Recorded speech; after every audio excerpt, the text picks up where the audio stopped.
talking about third part of discussion 3, where Ghazali talks about the relation between the agent and the act. Right? So if we recall, first he talked about the nature of the agent, then he talked about the nature of the act, and then he talked about, now he's talking about the nature of the relation between the agent and the act, all with a view to this question of whether the philosopher, in fact, can coherently claim to think that God is the agent of the world, and the world is God's act. Right?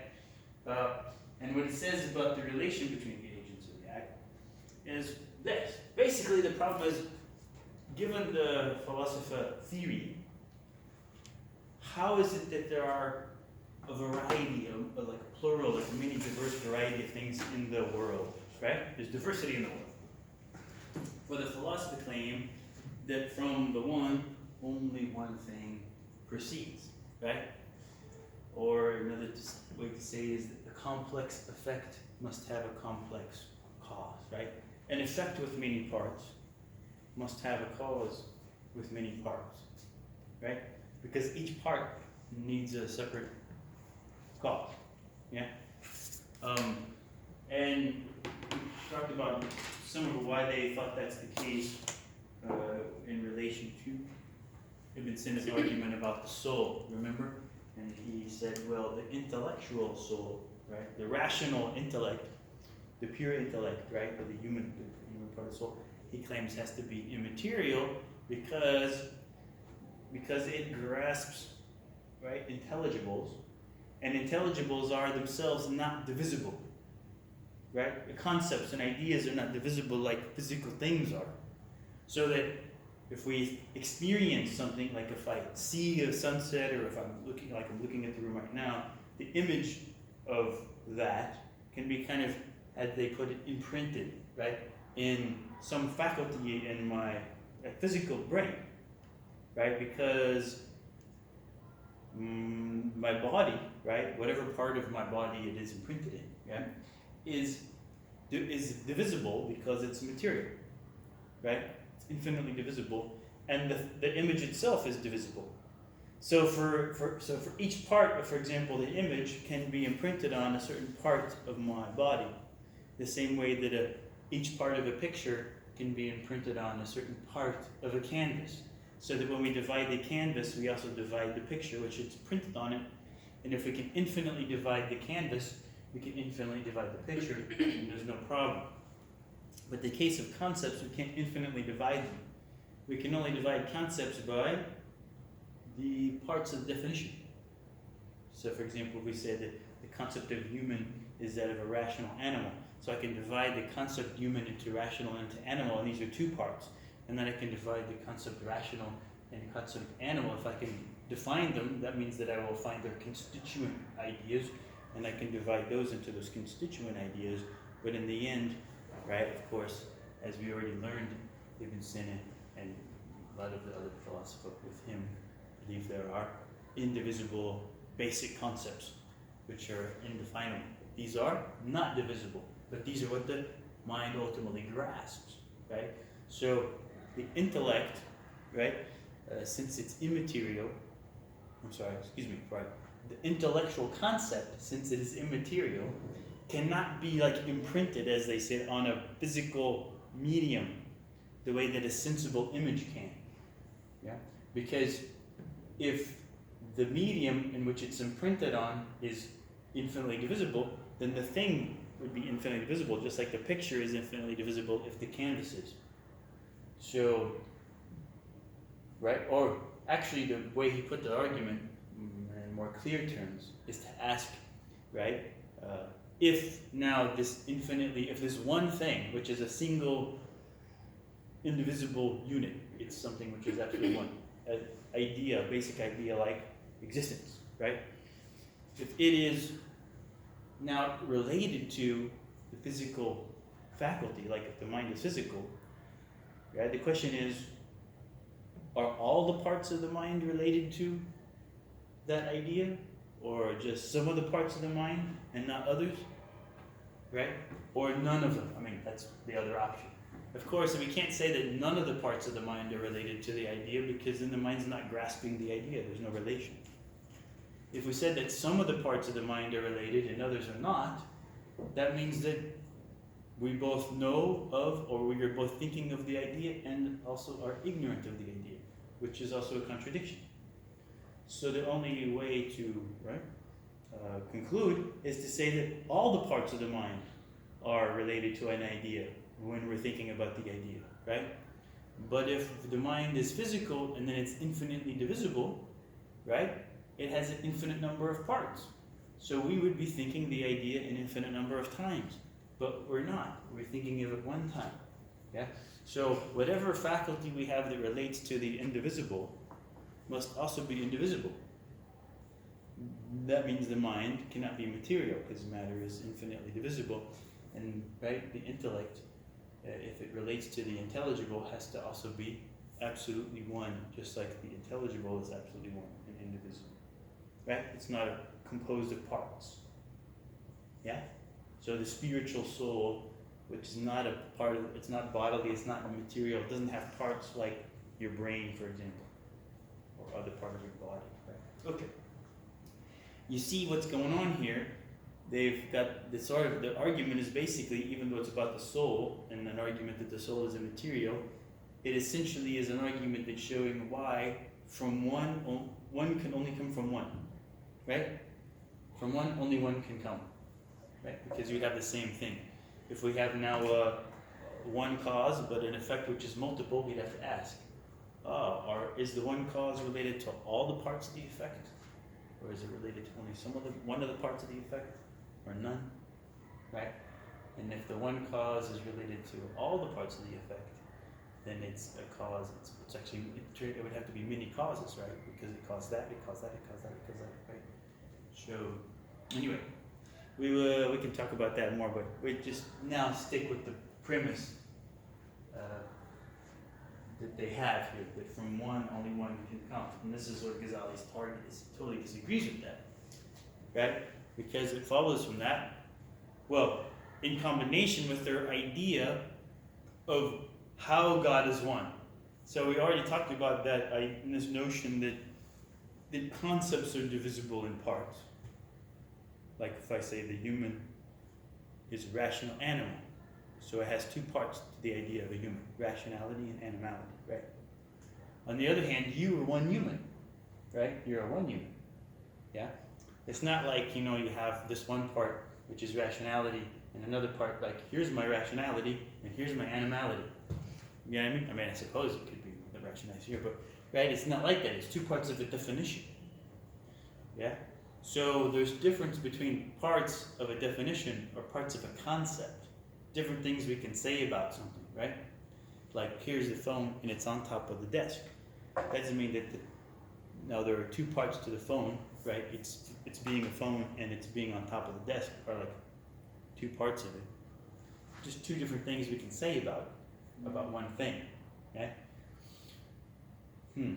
But the philosopher, especially following Ibn Sina, probably Al-Farabi, guys, I think, were really Ibn Sina, they're really taking this multiplicity in definition as if it really amounts to a real multiplicity, right? So, therefore, that's the argument that God doesn't have attributes, as we talked about before, right? If God had power, will, and knowledge, right, then there would be three gods instead of just one.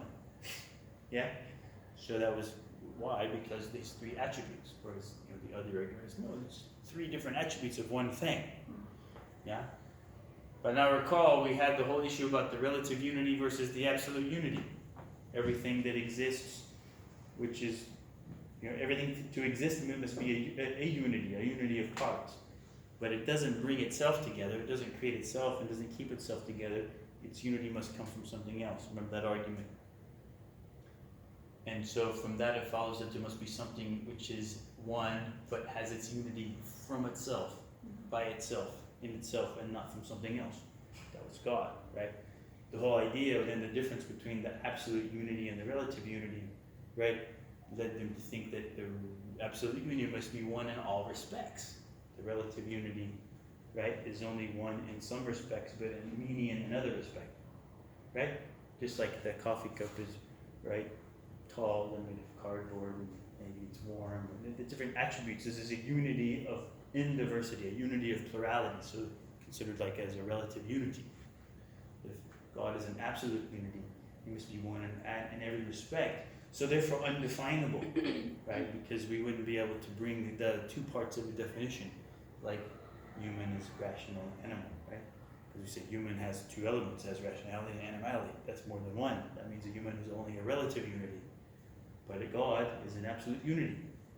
This is the way of thinking here. So part of what's going on here is also that Ghazali is kind of targeting this way of thinking when he now refutes or lays objections against the theory, which we're going to earlier see. Yeah. But since they've claimed that God is absolutely one in the sense that he is absolutely simple, has no parts, even conceptual parts, right? Then there's a problem. The world is composed of diverse things. So if from the one only one can arise, and God is absolutely one, right? Then it would follow that from God only and absolutely one thing can arise, right? And not something which is also a composite with many parts, right? And but the world is full of diverse things, Ghazali says. So your model of the relation between God and the world is all messed up here, right? It shouldn't be possible for the world to be as it is if the way in which things proceed from God is as you say it is. Yeah? Okay. Well, the philosophers say that's why we claim the world proceeds from God through mediation, right? So many can't come from the one just directly. The only way the many can come from one is through a kind of mediation, right? So we start in this process with God, obviously. He's existing independently of anything else. He doesn't depend on anything else, and there's nothing with him, right? The first thing that comes from God is what they call the first intellect, which is, they say, is just one thing. It's not multiple in any way. It doesn't have parts, right? It's supposed to be just only one thing comes from God directly. Everything else comes through a series, right? The first thing that comes directly from God is this, what they call the first intellect. It's a single existence that proceeds directly from God. It's a substance that is self-subsisting, meaning it's not in matter, right? It's not also something which is somehow exists in God. Nothing can exist in God in that way. They all agree, right? It's something that it's a self-subsisting intellect, really. Yeah, it's a thinker. It has no position in space, right? And what we say about it is that it knows itself, and it knows its cause, its principle, right? It knows that it comes from God. Yeah. So, and that follows from the fact that it knows itself. So if it's an intellect, it has to know something. There's only one thing to know: itself, and that it comes from God. And that's the same thing for them, because it does come from God, and so knowing itself means it knows that it comes from God, right? And so from that, right? Now it knows itself and it knows its principles, so that entails a third thing, because it has knowledge, right? So we have the first intellect, and since it's an intellect, it knows itself, and since it knows itself, it has knowledge. So from its knowledge of itself comes a third thing, which is not itself, but its knowledge, right? And thus, that's the third thing. A third existence proceeds from the first intellect, a second intellect, right? So we have God. From the God comes the first intellect. From the first intellect comes the second intellect. And the existence becomes diverse according to them through mediation. After that, one proceeds after another. And then they talk about different ways in which things become diverse. There are differences in acting powers, differences in materials. So that's a good one to use as an example that, sort of reflects the idea of the sun has one action, right? It shines sunshine on the earth. But it has different effects. Some things it whitens, and some things it darkens, and some things it melts, and some things it hardens, right? Depending on the material. So if you have one action but different kinds of matters, you have different effects. So we have diversity and multiplicity coming from one based on difference in matter. Of course, this depends on there already being the difference in matter. So it doesn't solve the main problem, right? Because there's no matter up at that point. Yeah? It leaves open the question still. Where does the diversity come? Right? Okay. Difference in instruments. But anyway, this is all taken from our, down here, we say under the moon stuff. And we're not under the moon yet, so we'll look at Ghazali's objection. Right? This is just the brief, basic explanation. We'll get to the detailed explanation later. Basic idea. And of course, okay? So they're saying these differences don't come and cannot come directly from God, who, as the necessary existent, has only one act, which is to emanate existence. Right? Basically, God is one thing. He's the necessary existent. Doesn't have parts. If he had parts, then he wouldn't be necessary. Right? There would be something that he would depend on to bring those parts together. He exists in himself. And a thing which is one has one act. Since he's the necessary existent, he's the thing that exists independently of anything else. The one thing that he does is to give existence. Right? Just like the one thing the sun does is to shine. And what happens down there on the ground where the sun shines on depends on what kind of stuff the sun's shining on. Mm-hmm. Right? But God's action is like one single thing. Right? So, I should have put a not there, I'm sorry. It says there is multiplicity of any kind. There is not multiplicity of any kind in his existence. That's what it should say, in his essence. Right? He's absolutely one. There's no parts or anything, multiplicity of any kind in his essence. He can't be divided or defined in that way. You can't say, God is like a being such and such that, because then you're putting God in a category and making it possible logically for another being to be in that same category. Right? And they're saying, no, God is one in a oneness which is beyond even comparability or any category, right? Which means that he can't be defined. Yeah. There's no difference in material, for God is immaterial, right? And there's no basis for any kind of multiplicity here. Yeah. If we talk about differences in material, we will be talking about the first effect, which we're going to get to later. Right? The last of the series of intellects, which is prime matter down here under the moon. Okay?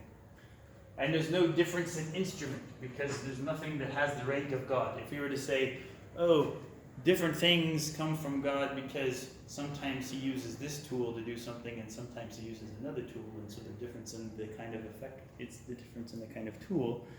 Well, a tool would be something which is with God and having the same rank as God in existence, right? No, he's only existing on his own, and any so-called tool that could exist would be something that he creates anyway, and we would still have to account for that diversity, right? Okay. Probably there's more that needs to be said about that.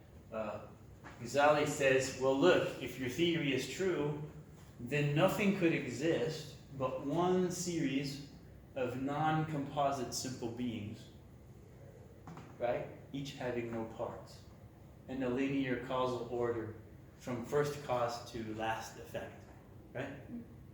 All that could really happen, right, if your theory is correct, is that from God, one first intellect comes, right, as they say, which is also just one thing with no parts. Because, right, a thing with parts must have a cause with parts. But since the first intellect doesn't have parts, whatever comes from it can't have parts either. And so you would just have, right, a series of absolutely single entities, one coming from another, right, with no difference in between. Whereas what we see in the world are a variety of diverse things that are composites and made of parts, right? And that's so, right? You can understand now why he's claiming that, because the rule is from one, only one can come. So if you start with one, you're going to get another one, and you're going to get another one from that, and another one from that. Where does the diversity come from, right? So let's talk about those kinds of diversities. For example, they say body comes to be through a combination of matter and form, right? Human is body and soul. And actually, we're going to see heavens, the sky, is a body and a soul combined, right? The composite either comes to be through a simple cause or through a composite cause. Yeah? If a composite comes from a simple cause, like the First Intellect, something which doesn't have parts, then, well, many actually end up coming from one, against the rule that they had, right? In which case, let the many come just from God. Why have the mediation, right? But if it comes to be through a composite cause, then you got to go back. What about that? Where did that come from? It came through either a simple cause or a composite cause, right?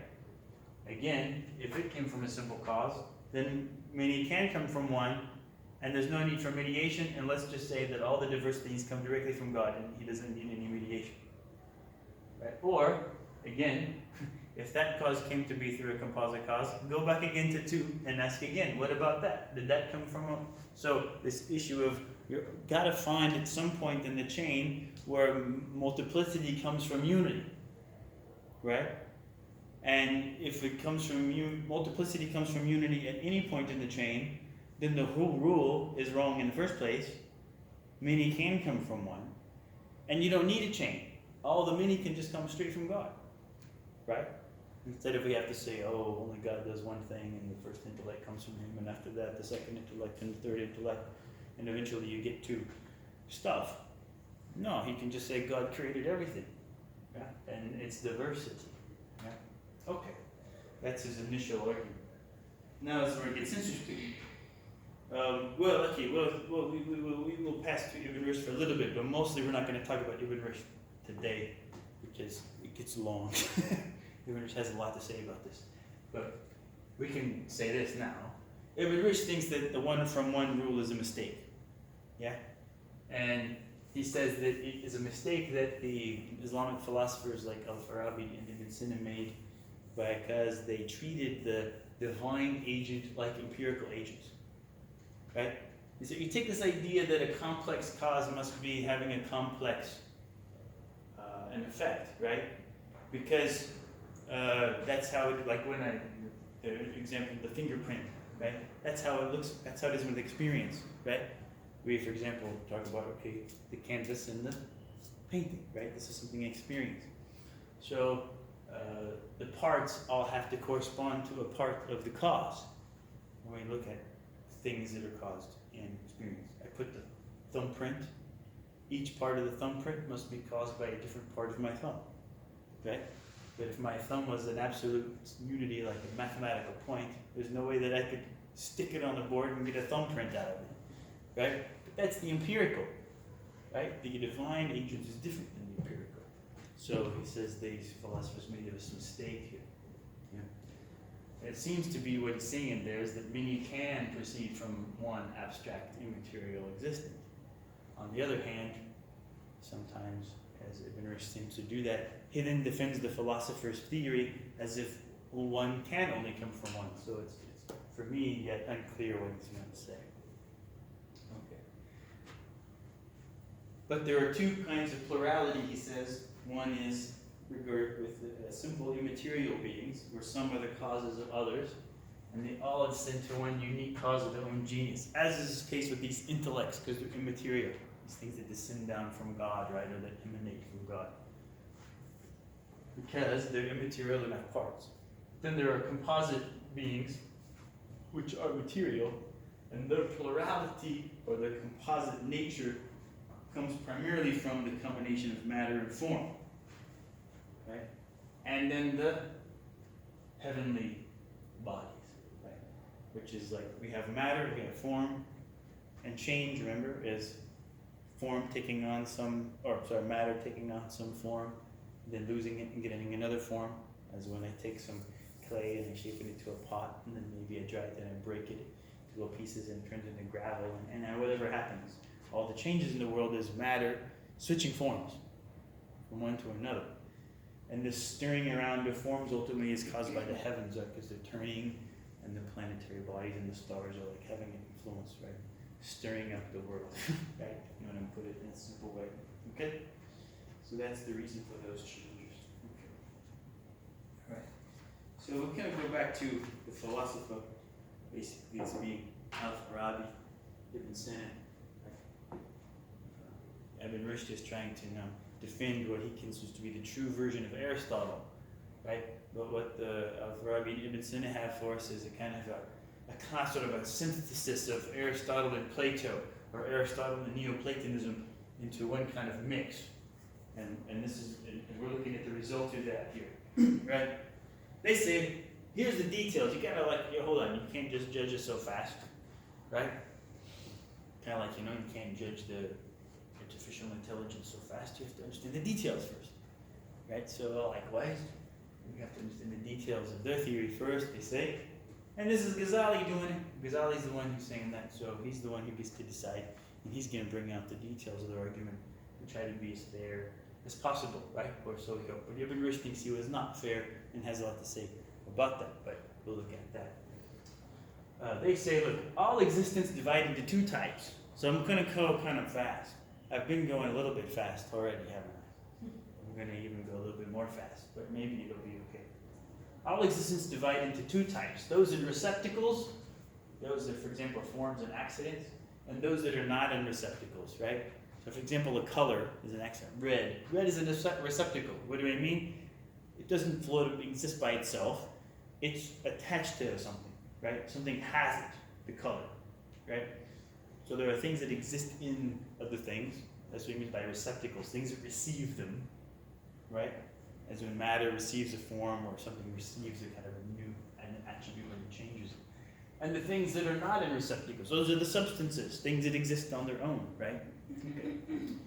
And those things that are in receptacles are temporal and have temporal causes that terminate in a principle that is in one way temporal and another way eternal. The circular motion, which is what stars are doing, right? It's the circular motion of the cosmos. It's going around and around all the time. And that's why they say it's in one way eternal, because it's constantly going, and another way temporal, because it's moving all the time. It's changing position, but it's eternally changing position. Yeah? And so these attributes and features of things, the colors and their shapes and all the qualities that are in receptacles, all change as a matter of something getting and losing in succession these forms and accidents. And all that's, again, like I said, because of this steering motion, right? Okay. The things that are not in receptacle, that's the substances, they divide into things that are receptacles for others. That's like bodies, right? So the desk is a receptacle for other things because it's smooth, right? And it's cool, it has attributes, and those things are the things that it receives. It's a receiver of attributes, right? The things that exist in it, its attributes, yeah? And then there are the substances that are not receptacles for others, and those are the immaterial substances. Intellect, basically. Minds, if you want to say. There's minds, right? Things that think. Okay? And they're not receptacles of others. You don't sort of, colors. Your mind doesn't have a color. Your brain maybe has a color.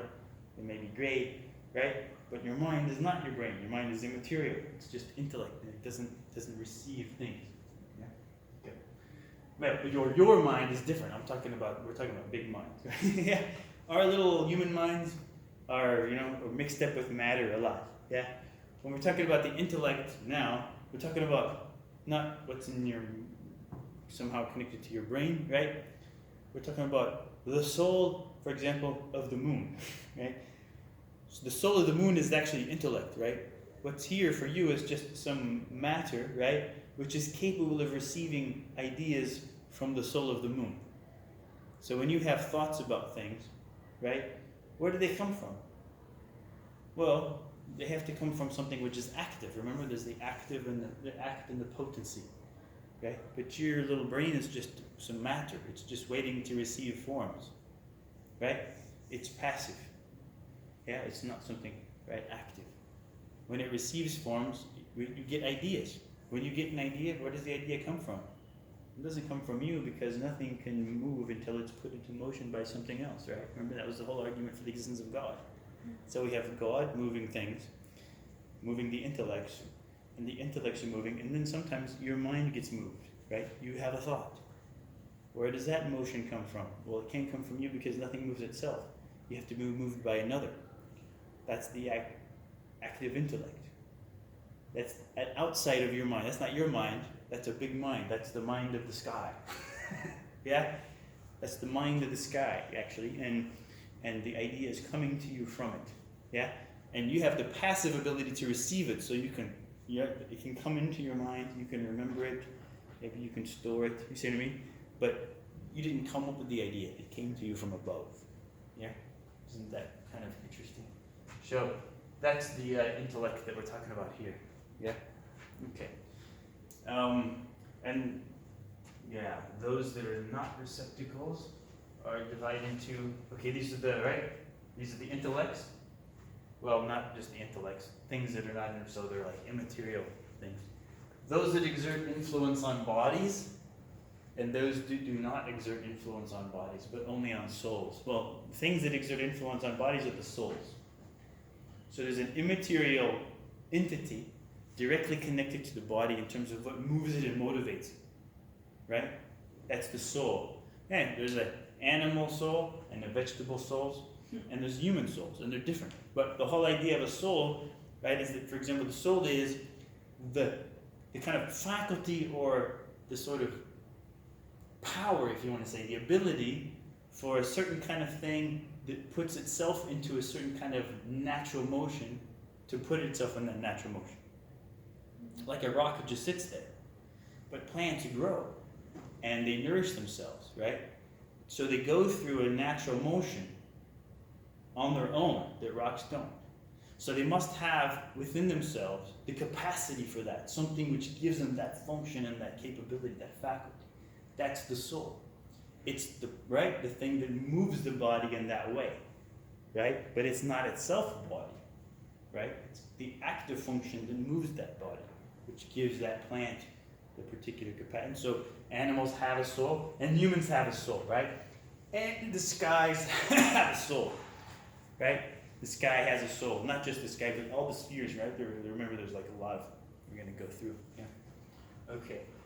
And the soul also now is influenced by the intellect. The intellect doesn't directly influence the body. The soul is kind of in a midway between the intellect and the body. Yeah? There are three kinds of substances. Bodies, those are the lowliest, like, stuff. Intellects, which are not directly related to bodies. I said this already, didn't I? Yeah. So I'm repeating myself and I'm wasting time. Intellects that are not directly related to bodies, either by acting on them or being in them. And souls that hold the middle ground. Okay, now the bodies that we're interested in are these